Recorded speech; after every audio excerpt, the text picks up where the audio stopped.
지난주일 우리 성도님들과 함께 욥기서 1장에 나오는 말씀입니다. 욥기서 1장에 나오는 말씀을 가지고 나는 죽고 또 그는 살고 라고 하는 제목으로 하나님의 말씀을 나누었습니다. 그 말씀에서 보았던 가장 중요한 초점은 바로 욥의 믿음입니다. 욥의 흔들림 없는 진실하고 신실한 믿음이었죠. 사람이 전혀 예상하지 못했던 그 순간에 종들이 막 달려와서 전하는 이야기는 세상 그 많은 나의 재산이 모두 다 잃어버리게 되었다라고 하는 겁니다. 이 땅에서의 내 삶이 다 무너지게 된 것입니다. 거기에다가 마지막 종이 달려와서 전하게 되는 내 10자녀가 한날 한시에 한순간에 하나님의 부름을 받았다라는 소식을 듣게 된 욥은요, 과연 세상 사람들이 말하는 충격이라는 이 한 단어로 욥의 그 고통스러운 마음을 설명해 낼 수가 있었겠습니까? 욥이 당시에 느꼈던 마음의 고통 또 상실이라고 하는 아픔은 세상 그 누구도 공감할 수 없는 절대적인 인생의 절망이었고 낙담이었고 좌절이 되었을 것입니다. 그런데요, 이게 마지막인 줄 알았는데 이게 또 마지막이 아니에요. 욥기서 2장 가서 말씀을 보시면은 욥의 고난은 그 상황의 고난에서 이제는 나의 육신의 고난으로 이어져 오게 됩니다. 발바닥에서 정수리까지라고 이야기를 합니다. 종기가 낮다라고 이야기를 하는데요, 우리 한국어 성경에서는 이것을 그냥 종기라고 하는 한 단어로만 표현을 하고 있지만은 성경 원어에서 그 의미를 찾아보게 되면은 우리가 알고 있는 피부병들이라고 하는 그 모든 피부병들을 이야기하는 겁니다. 상처가 될 수가 있고요, 부스럼이 될 수가 있고요, 종기가 될 수가 있고 악창이 될 수가 있는 겁니다. 그 모든 피부병들이 내 머리에서 발바닥까지 한 군데도 빠짐없이 내 몸을 완전하게 뒤덮게 되었다 기록한 것을 보게 됩니다. 그 가려움과 아픔이 얼마나 심했으면은 흙으로 만든 거친 면, 질그릇이라고 하는 게 흙으로 만들지 않습니까? 그래서 흙으로 만들게 되면 그 거친 면이 있는데 그거를 가져다가 내 몸의 가려운 부분, 아픈 부분을 그렇게 긁고 있었다라고 이야기를 하는 겁니다. 그런데요, 그럼에도 불구하고 욥은 하나님과 나와의 관계를 무너뜨리지 않습니다. 하늘이 무너지고 있는 것과도 같은 그 상황 속에서도 내가 그 땅바닥을 띵굴띵굴 뒤잉굴어야지만 되는 그런 일이 벌어진다라고 하더라도 욥은 하나님을 놓지 않고 있는 거예요. 나는 하나님과의 관계를 꼭 붙들고 있는 겁니다. 주님, 하나님은 나의 주님, 그리고 나는 그분의 자녀라고 하는 이 관계를 놓지 않고 붙들고 있는 거예요. 그게 예배라고 했습니다. 하나님과의 관계를 내가 인정하여서 하나님의 다스리심 가운데서 내 모든 삶의 영역을 내어놓고 주님 앞에 엎어지는 게 그게 예배예요. 우리 성도님들이 이렇게 단정하게 우리가 잘 갖춰져 있는 주일 예배에 함께 모여서 공예배로 예배를 드리는 것도 참 귀한 예배지만은 하나님을 내 인생의 주님으로 알고 붙들고 주님 함께 동행하고 순종하면서 살아가는 것, 그게 예배입니다. 그분은 언제나 옳으시고 그분은 언제나 선하시다는 사실을 붙들어서 내가 공감이 되고 내가 이해가 되기 때문에, 내가 동의가 되기 때문에 따라가는 것이 아니라 그냥 따라가는 겁니다. 그냥 순종하는 겁니다.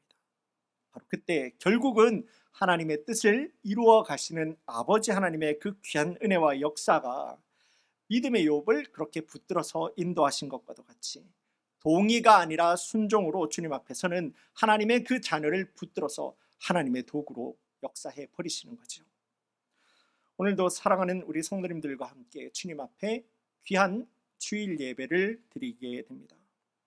바라기는 하나님의 참 하나님 되심을 우리 성도님들의 마음에서 중심으로 믿고 진실과 신실함으로 예배 드리는 우리 모든 성도님들에게 그 하나님의 인도하심, 하나님의 능력, 하나님의 역사가 우리 성도님들의 예배의 자리마다 또한 예배의 삶을 살아가기를 믿음으로 결단하는 우리 모든 성도님들의 삶을 책임지시고 인도하시는 하나님의 능력이 가득한 예배가 될 수 있기를 주님의 이름으로 간절히 소원합니다. 오늘 말씀의 배경으로 넘어오겠습니다. 어떻게 나에게 이런 당황스러운 일이 있을 수가 있을까? 도무지도 이해가 되지 않는 그 순간, 그 고통 가운데 있는 욥의 세 친구들이 방문해서 욥과의 그 대화를 이어가게 됩니다. 바로 그 내용이 오늘 본문의 말씀까지 이어지게 되는 그 내용이 되게 되고요. 욥이 재앙과도 같은 그런 참 힘든 어려움을 당했다라는 이야기를 듣게 될 때 이 세 명의 친구들은 각자가 살고 있는 그 먼 지역에서부터 욥이 있는 곳까지 한 걸음에 달려오게 됩니다. 정말 고마운 친구들 아니겠습니까? 심지어는요, 욥이 지금 고통하고 있는 바로 그 자리 옆에서 말없이 지켜주면서 아무 말도 하지 않고 그저 욥이 뒹굴고 다니고 있는 저 땅바닥 옆에 한 구석에 앉아서 욥을 위하여서 기도하고 있는 겁니다. 함께 그 자리를 지켜주고 있는 겁니다. 내가 친구로서 마음으로 전할 수 있는 최고의 위로를 지금 하고 있는 것이죠. 그런데 그렇게 밤낮 일주일을 고통하고 신음하던 욥이 이제서 그의 입을 열게 됩니다. 그리고 그 비참함을, 그리고 그 고통을 다음과 같이 표현을 하게 되는데요. 말씀이 욥기서 3장 1절에 나오는 말씀입니다. 제가 보겠습니다. 그 후에 욥이 입을 열어 자기의 생일을 저주하니라. 한참을 그 인생의 고통과 고난 가운데서 신음을 하고 있던 욥이 일주일 만에 입을 열어서 하는 말이 내가 내 생일을 스스로 저주하고 있는 겁니다. 그 이하에 나오는 말씀을 보시면은 내 생일이 이러하였더라면, 그 날이 이러하였더라면 이라고 하면서 오히려 그렇게 되지 않아 가지고 내가 이 땅에 태어날 수밖에 없었구나. 그래서 내가 지금 이 고통을 받고 있는구나. 스스로가 그의 인생을, 그의 생일을 저주하면서 한탄하는 이야기를 쏟아내고 있는 욥의 모습을 보게 되죠. 그런데요, 그와 같은 욥의 탄식, 스스로의 그 생일을 저주하고 있는 그 이야기를 보면서 여기에서 우리가 놓쳐서는 안 되는 굉장히 중요한 사실 한 가지가 있습니다. 욥은 마치 세상에서 버림받은 것과도 같은 저주받은 내 인생, 저주받은 내 생일을 이렇게 비통한 마음으로 이야기를 할 때예요. 이 이야기를 자세히 우리가 들여다보면은 이 모든 절망의 이유를 가지고 하나님을 향해서 비난하지 않고 있습니다. 하나님, 내가 언제 하나님 이 땅에 태어나게 해달라고, 내가 언제 낳아달라고 하나님 내가 그렇게 했습니까? 내가 하나님 앞에 애걸복걸했습니까? 따지는 것이 아니라 내가 왜 태어나서, 내가 이 땅에 왜 태어나서라고 하면서 나의 환난과 아픔과 고난을 하나님이 아니라 나에게 집중하고 있는 거예요. 그러면서 하나님을 향한 믿음, 하나님을 향한 믿음, 그 믿음을 절대 놓지 않고 있는 욥의 모습, 욥의 그 믿음을 우리가 보게 되는 겁니다. 이제 말씀은 본격적으로 욥과 세 친구의 대화, 욥과 이 세 친구들의 이 논쟁으로 넘어오게 되는데요. 욥의 친구인 엘리바스입니다. 이 엘리바스와 빌닷은 각각 본문에 앞선 4장과 8장 말씀에서 하나님이 어떻게 이렇게 죄가 없는 사람에게 재앙과도 같은 하나님의 환난을, 고통을 주실 수가 있을까? 아니다. 아니 땐 굴뚝에 연기가 날 일이 없다. 그래서 욥, 너는 하나님 앞에서 죄인이다. 하나님께서는 죄 짓지 않은 자에게 이런 환난을 주시지 않는다. 너 하나님 앞에 범죄한 욥아, 너는 반드시 하나님 앞에 회개해야 된다. 와 같은 쓰라린 책망의 이야기를 이 먼저 친구 둘이가 쏟아놓게 되는 거죠. 여기에 이어서 오늘 본문의 말씀으로 이어지게 되는 겁니다. 그 마지막 친구인 소발이 그의 이야기를 하게 되는데요. 소발 역시 앞에 나온 다른 두 친구와 이야기가 다르지 않습니다. 똑같습니다. 아니, 더하면 더하죠. 거듭해서 욥을 강하게 책망하고 있는 그의 이야기를 우리가 볼 수가 있습니다. 본문에 앞선 11장 2절에 나오는 말씀인데요. 말씀 제가 한번 보겠습니다. 말이 많으니 어찌 대답이 없으랴.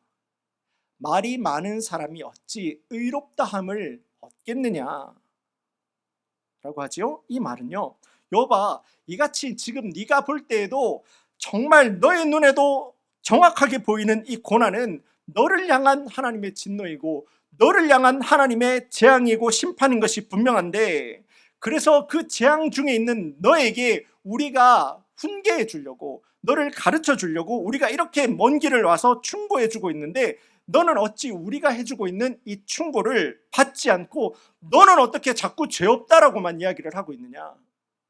너는 어떻게 너의 옳은만을 이야기를 하고 있느냐? 이 사람아 라고 하는 말로, 소발의 말로 볼 수가 있는 2절의 말씀입니다. 그리고 4절입니다. 4절의 말씀 제가 봅니다. 네 말에 의하면 내 돈은 정결하고 나는 주께서 보시기에 깨끗하다 하는구나 라고 하죠. 이 말 역시도 나는 정말 하나님 앞에 이런 재앙을, 이런 심판을 받을 그럴 이유가 없다라고 말을 하고 있는 욥을 밀어붙이고 있는 겁니다. 혼내고 있는 거죠. 욥이 아직도 거짓말을 하고 있다라고 생각을 하고 있는 겁니다.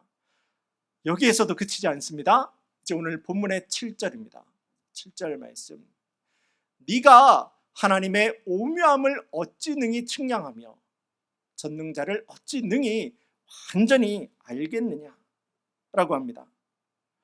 하늘보다도 더 높으신, 그리고 땅보다도 더 깊으신 일을 네가 어찌 알기에 너는 죄 없다, 나는 죄 없다 라고만 이야기를 하고 있느냐? 왜 회개하지 않느냐? 호통치고 있죠. 그리고 마지막 12절에 나오는 말씀입니다. 허망한 사람은 지각이 없나니 그의 출생함이 들나귀 새끼 같으니라. 이 말이 조금 복잡하게 들리실 수도 있으리라고 생각합니다. 이 앞과 뒤가 전혀 연결이 잘 안 되는 그런 내용인데요. 오늘날 말로 이렇게 바꾸어서 해석해 본다면 이런 말이 됩니다. 너같이 세상 미련한 사람이 우리가 주는 옳은 충고를 네가 이해를 하고 듣고 따라오기를 기다리느니 차라리 저기 있는 들나귀가 사람 새끼를 낳을 때까지 기다리는 것이 훨씬 더 빠르겠다. 그게 더 낫겠다. 지금요, 욥은 어떤 상황입니까? 그가 한순간에 내가 가지고 있었던 모든 것을 다 잃어버리게 되고 나의 10자녀까지도 모든 자녀를 잃어버리게 되었고 자신의 출생마저도, 내 생일마저도, 인생마저도 저주하고 있는, 한탄하고 있는 욥입니다. 그런 사람 앞에서 이야기를 한다라고 하는 것이 그를 몰아붙이고 있는 거죠. 책망하고 있는 겁니다. 네가 아직 신앙생활을 똑바로 못해서 그렇다라고 이야기를 하고 있는 겁니다. 이런 상대에 대한 배려가 전혀 없고 상대에 대한 공감도 전혀 없고 그저 공격적으로만 전하는 옳다 옳다 옳다라고 하는 이야기들이, 그러한 말들이 진정 욥에게 따뜻하게 그의 마음을 위로할 수가 있고, 혹시나 정말로 욥이 잘못한 죄 지은 부분이 있다라고 한다면 그것을 주님 앞에서 참 회개로 인도할 수 있는 사랑하는 친구들의 그런 따뜻한 훈계의 말이 이 말이 될 수가 있었겠습니까? 이와 같은 배경을 가지고 있는 오늘 본문의 말씀을 통해서 이 아침 시간 칼과 칼집, 사랑 안에서 진리 나누기, 하나님의 사랑 안에서 참 진리 나누기라는 제목으로 우리 성도님들과 함께 말씀의 은혜를 나누기를 원합니다. 욥을 책망하는 다른 두 친구들의 이야기는 물론이고 지금 함께 보았던 것처럼 오늘 본문의 말씀에도 나오는 소발의 이야기입니다. 이 이야기를 우리가 다시 한번 생각해 보기를 원합니다. 다시 한번 천천히 11장이 나오는 말씀을 우리가 지켜 곰곰하게 본다라고 하면은 이 소발의 이야기, 그리고 더 나아가서 세 친구들의 이야기, 이 친구들의 이야기는 하는 말은 틀린 말이 없어요. 다 맞는 말이에요. 다 옳은 이야기입니다. 하나님은 하늘보다도 더 높으신데 거기서 네가 할 수 있는 것이 도대체 무엇이 있겠으며, 또 하나님께서는 땅의 깊음보다도 더 깊으신 분이 하나님이신데 네가 어떻게 하나님의 그 깊이를 알 수가 있겠느냐. 하나님은 이미 모든 것을 다 알고 계시고 모든 것을 다 다스리시고 모든 것을 다 통치하시는 분이시기 때문에 하나님은 실수할 리가 없는 하나님이야. 그래서 욥아, 너 지금 한탄하지 마 라고 이야기를 하고 있는 거죠. 틀린 말입니까? 맞는 말입니까? 맞는 말이에요. 맞는 말입니다. 그리고 욥이 지금 해야 되는 것은 이 암담한 죄의 결과와도 같은 이 상황을 가지고 한탄하고 절규만 하고 있을 것이 아니라 하나님 앞에서 회개를 해야 된다라는 말입니다. 기도를 하라라고 하는 말입니다. 내가 만난 정말 감당할 수 없는 환난과 고난 앞에서 믿음의 초심을 회복하라라고 하는 이야기죠. 이 말도 정말 옳은 이야기입니다. 맞는 이야기예요. 이런 이야기들을 가만히 보고 있으면은 욥의 두 친구들과 오늘 본문의 말씀을 쓰고 있는 소발의 이야기 역시 굉장히 믿음이 든든하고 또 깊은 신앙을 가지고 있는 믿음의 자녀가 전해주는 의미 있는 충고로 보이기도 하지만은요, 그렇지만은요, 여기에는 지금 이 세 친구들이 놓치고 있는 신앙의 굉장히 중요한 그러한 가치가 있습니다. 이들이 지금 놓치고 있는 것이 있어요. 그것이 바로 성도가 성도를, 이웃을, 친구를, 욥의 고통을 이들은 전혀 그 부분에 대해서는 생각하지 않고 있다는 거예요. 욥의 고통을 공감을 하지를 않아요. 욥의 지금 환난 때문에, 그 어려움 때문에, 재앙과도 같은 이 어려움 때문에 이들이 모이게 되었는데 그 이유 때문에 모이게 되었음에도 불구하고 실상 이들은 욥의 아픔에는 전혀 공감을 하고 싶지 않아 하는 것과도 같아 보입니다. 공감의 능력이 없어 보입니다. 그런데요, 성경을 이렇게 보시잖아요. 이와 같은 모습, 이웃을 향한 이해심이 없고 배려가 없고 이웃을 향한 공감이 없는 모습을 가진 사람들이 나와요. 누굽니까? 나쁜 이야기잖아. 나쁜 이야기면은 그냥 이 사람들 던지면 되는 사람들이 있어요. 그렇죠? 네. 대충 나쁜 사람을 누굽니까? 라고 질문을 하면은 바리새인이라고 던지시면 돼요. 그럼 열 중 한 8, 9개는 맞을 겁니다. 바리새인들이에요. 이들은요, 내가 너무 옳습니다. 바리새인이라고 하는 사람들은 내가 너무 옳기 때문에, 그래서 나는 스스로가 나는 맞다라고 생각하기 때문에 이 옳음에서 어긋나는 사람들을 볼 때면은 도무지 이해하지 않으려고 합니다.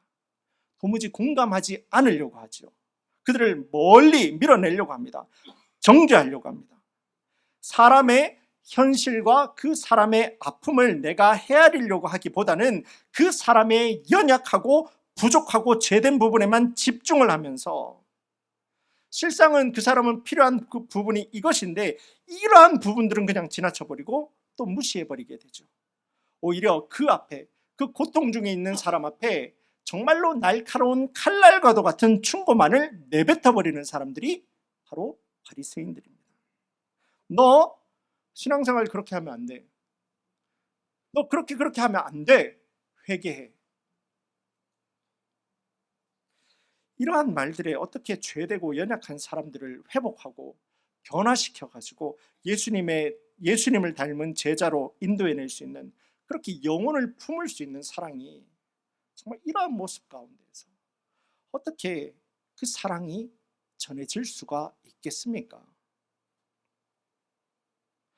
오늘 우리가 함께 보는 이 본문의 말씀은요, 저와 우리 성도님들도 역시 우리도 언젠가는 우리도 누군가에게는 보여줘야 되는 신앙의 가르침을 우리가 보여주고 가르쳐 주어야 될 때 우리가 먼저 갖추어야 되는 것이 무엇인지, 우리가 먼저 준비되어야 되는 것이 무엇인지를 정확하게 보여주는 하나님의 말씀으로 우리가 받을 수 있습니다. 그것이 바로 옳은 것, 진리, 그리고 하나님의 역사라고 하는 것은 하나님의 말씀만 전해지는 것이 아니라 옳은 것, 진리, 하나님의 말씀이 전해질 때는 그 사람의 마음을 품을 수 있는 사랑과 함께 말씀이 전해질 때 이 말씀이 하나님의 말씀됨과 같이 능력 있게 전해지고 증거가 될 수 있다라고 하는 사실입니다. 고린도전서 13장 2절에 나오는 말씀입니다. 제가 보겠습니다. 내가 예언하는 능력이 있어 모든 비밀과 모든 지식을 알고 또 산을 옮길 만한 모든 믿음이 있을지라도 사랑이 없으면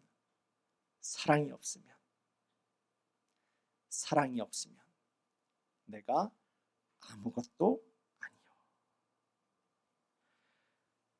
내 입술과 내 마음에, 우리의 입술에 예수님의 십자가 사랑과 보혈의 능력이 없다라고 하면은 나는 아무것도 아니라는 겁니다.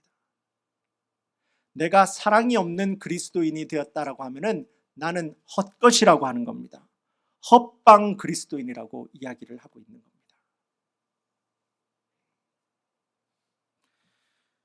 서울에 있는 새로운 교회를 섬기시는 한홍 목사님이 계십니다. 교회 이름이 좀 특이하죠. 새로운 교회, 그게 교회 이름입니다. 그래서 이 교회는 늘 새로운 교회가 될 수밖에 없겠죠. 한 목사님은 또 미국 출신이기도 하십니다. 한국에서는 온누리 교회에서 오랫동안 사역하시다가 이제 개척을 하시고 교회를 섬기고 계시는데요. 한 목사님은 종종 사역을 하시면서도 신앙과 관련된 귀한 책들을 쓰셔서 우리 믿는 사람들에게 이렇게 또 믿음의 안내가 되어주시기도 합니다. 목사님께서 쓰신 책 중에서 책 이름이 칼과 칼집이라고 하는 책이 있습니다. 그 책에서 목사님은 칼이 좋을수록, 칼이 명검이라고 하죠.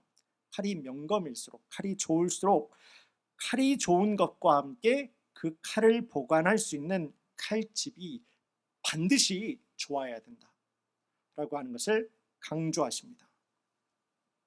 내가 아무리 좋은 칼을 가지고 있다라고 하더라도 그 칼에 칼집이 없거나 이 칼의 칼집이 허술하다라고 하면은 이 날카롭고 좋은 칼을 내가 간수를 잘 할 수가 있겠습니까? 칼집이 좋지 않을 때면은 자칫하면 그 칼이 칼 주인인 나를 해할 수도 있고, 또 칼집이라고 하는 것은 이 날카롭고 좋은 칼을 더욱더 잘 쓰기 위해서, 잘 보관하기 위해서, 이 칼을 잘 제어하기 위해서, 이 칼을 잘 절제하기 위해서라도 정말 좋은 칼에는 정말 좋은 칼집이 필요하다라고 하는 이야기를 하고 있는 겁니다. 그러다가 이 좋은 칼집에서 이 좋은 칼이 나오게 되는 그 순간에 칼이 가지고 있는 진면목을 보여줄 수가 있겠지요. 이 내용을 우리의 신앙생활로 그대로 가져와 보기를 원합니다. 믿는 자의 언어 생활입니다. 또 내 입술의 칼입니다. 우리의 언어가, 또 내 입술에 있는 말이 다른 사람들 앞에서 내 말이 얼마나 힘있고 얼마나 능력있고 얼마나 날카롭게 작동될 수가 있는 것을 자랑하는 것이 아니라, 그렇다면 내가 그런 칼과 같은 그러한 언어를 가지고 있고 입술에 칼을 가지고 있다라면은 이 칼을 품을 수 있는 내 신앙의 인격을 이야기하는 겁니다. 사람의 됨됨이라고도 이야기를 하죠. 내 입술에 이 날카로운 칼을 제대로 절제하고 제대로 제어할 수 있는 신앙의 건강한 영적인 인격 칼집입니다. 다시 한번 합니다. 우리의 입술의 칼을 정말 사람을 벨 수도 있는 이 날카로운 입술의 칼을 내가 자랑할 것이 아니라 이 칼을 잘 내가 보관할 수 있는 신앙의 건강한 인격 칼집을 가지는 일에 우리 모든 성도님들 초점할 수 있기를 간절히 소망합니다. 칼집이 좋지 않을 때는요, 자칫하면 나만 다치면 다행이죠. 그렇죠? 나만 다치면 다행인데 나와 함께 신앙생활을 하는 믿음의 공동체들까지도 바로 나의 이 좋은 입술의 칼로 그들을 다치게 해버릴 수가 있기 때문입니다. 겸손, 사랑, 인내, 침묵, 그리고 부드러움과 같은 예수님을 닮은 신앙의 건강한 인격 칼집을 내가 잘 갖추고 있다면 바로 그 순간에 우리의 인격 칼집을 나오게 되는 칼로서 사람들을 다치게 하는 칼이 아니라 사람들을 구원하고 영혼들을 살리고 하나님 앞에 영광 돌리는 일에 쓰임받을 수 있는 우리의 입술의 칼이 될 수가 있지 않겠습니까? 저는 바로 그 귀한 일에 하나님 기뻐하시는 일에 쓰임받을 수 있는 우리 모든 성도님들의 입술의 칼이 되고 우리 성도님들의 모든 삶의 능력이 될 수 있기를 주님의 이름으로 간절히 소원합니다.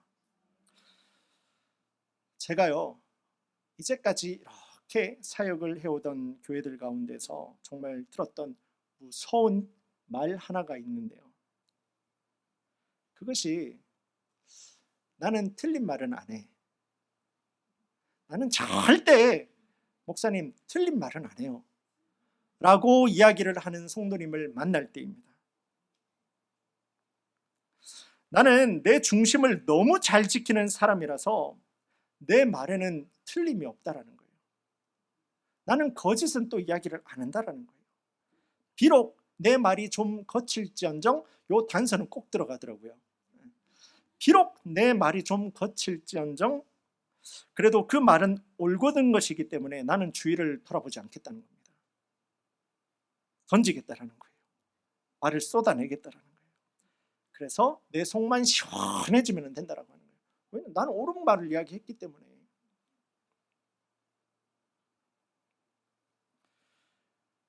여기에 어떻게 정말로 참으로 옳고든 하나님의 말씀과 하나님의 능력이 그 이웃들 가운데서 전해질 수가 있겠습니까?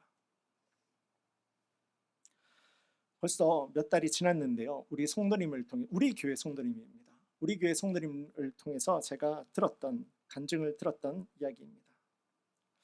한 번은 우리 교회 새로 등록한 성도님에게 교회 일에 좀 함께 동참해 줄 것을 부탁드려야 되는 그런 자리가 있었다고 합니다.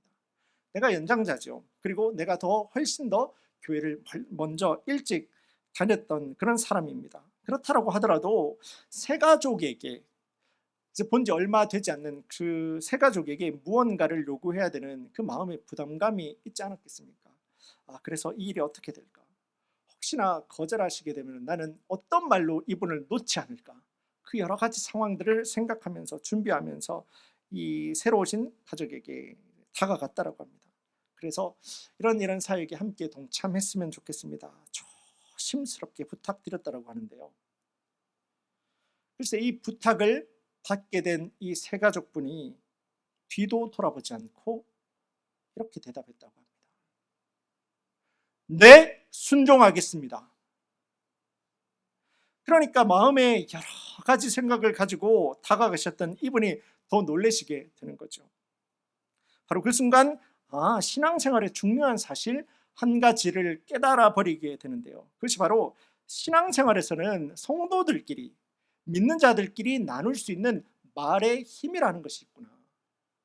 성도들은 서로가 나눌 수 있는 말의 힘이라는 것이 있다는 거죠.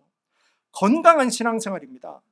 그때 그 새 가족의 짧은 한마디, 네, 순종하겠습니다 라고 하는 이 말 한마디를 통해서 이 집사님은 물론이고 다른 거기에 함께 있는 사역팀원들까지도 얼마나 긍정적인 영향을 받고 은혜를 나눌 수가 있었는지 정말 놀라웠다라고 하면서 이 집사님 역시도 그 말을 내 마음에 새기기를 원합니다.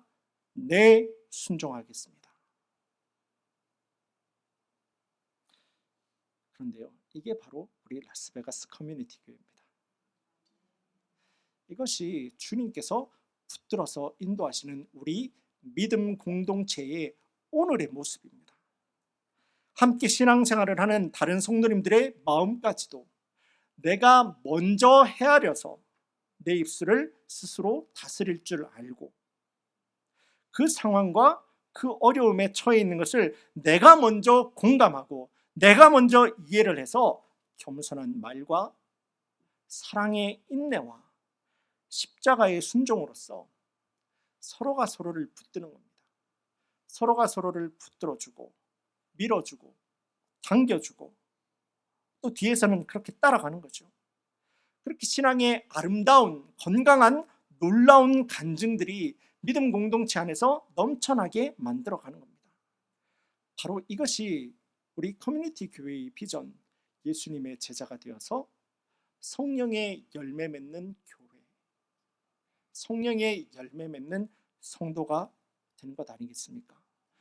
바로 그때 우리는 모일 때마다 기쁨이 넘치고 흩어질 때마다 그 기쁨을 가지고 능력 있게 이 땅을 살아가는 주님의 복음을 증거할 수 있는 주님의 축복의 통로가 된 우리 성도님들, 우리 교회가 되게 될 것입니다. 내가 사랑의 방언, 내가 사람의 방언과 천사의 말을 할지라도 사랑이 없으면, 내 말에 사랑이 없으면은 소리나는 구리와 같고 울리는 꽹가리가 될 수밖에 없다라는 사실을 오늘을 살아가는 우리 모든 성도님들 가운데에서 예수님의 제자된 우리의 심장 가운데서 잘 새길 수 있는 우리 성도님들 되기를 간절히 소원합니다. 하나님의 사랑입니다. 이제는 나의 생각과 나의 판단이 아니라 하나님의 사랑 안에서, 하나님의 사랑 안에서 참된 진리를 가지고 이웃에게 증거하고 살아가는 그런 순종하는 주님의 종이 되겠습니다. 믿음의 결단을 하는 우리 모든 성도님들 가운데에서 능력의 입술과 지혜의 말과 권위의 권위를 더해버리시는 아버지 하나님의 놀라우신 은혜의 역사하심이 우리 성도님들 한 분 한 분 가운데, 여러분들의 가정 가운데서, 여러분들이 가지고 있는 기도의 제목들 가운데서 주님께서 붙들어서 책임지시고 인도해 버리시는 아버지 하나님의 놀라운 역사하심이 우리 성도님들의 기쁨이 되고 간증으로 이어질 수 있기를 주님의 이름으로 간절히 축원합니다. 다 함께 기도드리겠습니다.